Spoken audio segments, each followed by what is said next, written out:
असतो मा सद्गमय।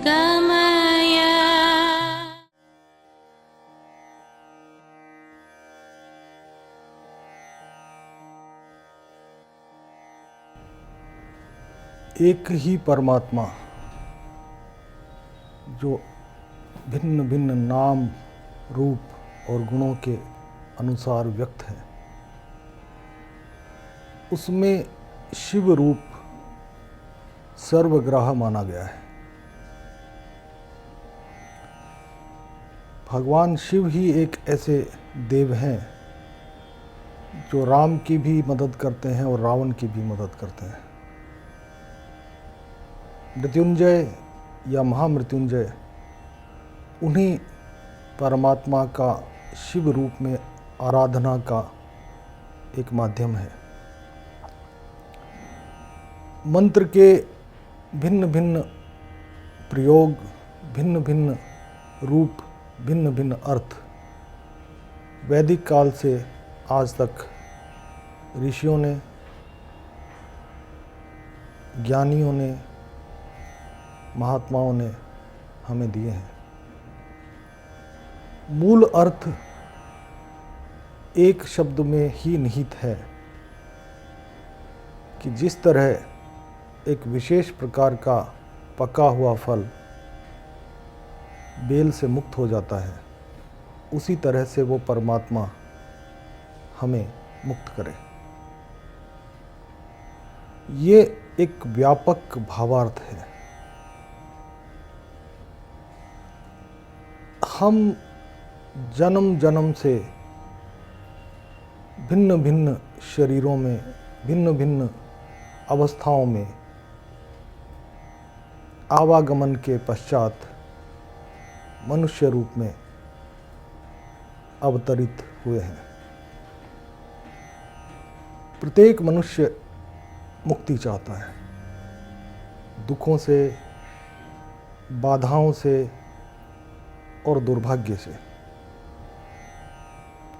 महामृत्युंजय का जप दुख, बाधा, दुर्भाग्य, रोग, शोक सबसे मुक्ति दे सकता है। किसी भी मंत्र का उच्चारण और उसकी परिणति,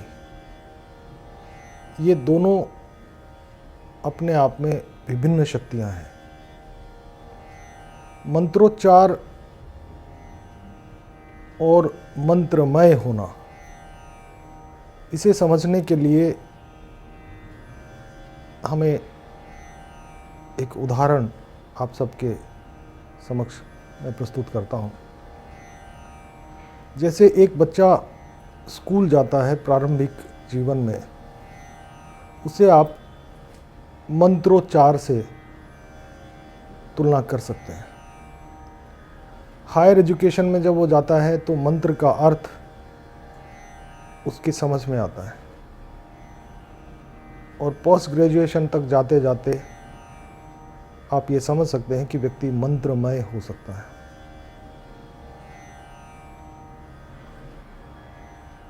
मुक्त होना मनुष्य जीवन की अंतिम परिणति है, और उस अंतिम परिणति को प्राप्त करने में महामृत्युंजय हमें सहयोग करता है। त्र्यंबकम यजामहे, ये जो 3 बातें हैं, भगवान कृष्ण ने भी इसे बहुत अच्छी तरह से गीता में समझाया है कि हम सब कर्ता नहीं हैं। तमोगुण, रजोगुण और सतोगुण, ये तीनों आपस में कार्य कर रहे हैं। इन्हीं का ये सारा कार्य है। इन तीनों का प्रतीक, इन तीनों का योग परमात्मा शिव है। समस्त तमोगुण, रजोगुण और सतोगुण से मुक्ति परमात्मा शिव ही दे सकते हैं। महामृत्युंजय वैदिक काल से आज तक जहाँ दुख, दुर्भाग्य से, बाधाओं से और रोगों से मुक्ति देता है, वहीं यह अमृतत्व की तरफ भी ले जाता है। अमरता या ईश्वर में अपने आप को विलीन कर देने की शक्ति भी इसी मंत्र की शक्ति मानी गई है। जब भी आप इस मंत्र का उच्चारण करें, इस मंत्र की अंतर्निहित भावना को आप समझें। किसी भी मंत्र की सिद्धि उच्चारण मात्र से नहीं हो सकती है। उन अंतर्निहित शक्तियों को, भावनाओं को, प्रार्थनाओं को जब हम अपने जीवन में अनुभूत करना प्रारंभ करते हैं तो मंत्र की सफलता हमें प्राप्त होती है। महामृत्युंजय में जो शाब्दिक अर्थ है और जो उपलब्धियां हैं वो धर्म, अर्थ, काम, मोक्ष चारों साधन को देने वाली हैं और उन साधनों की उपलब्धि के बाद में मोक्ष भी प्रदान करने में सक्षम है। ये वैदिक मान्यता आज भी उतनी ही प्रासंगिक है जितनी वैदिक समय में थी।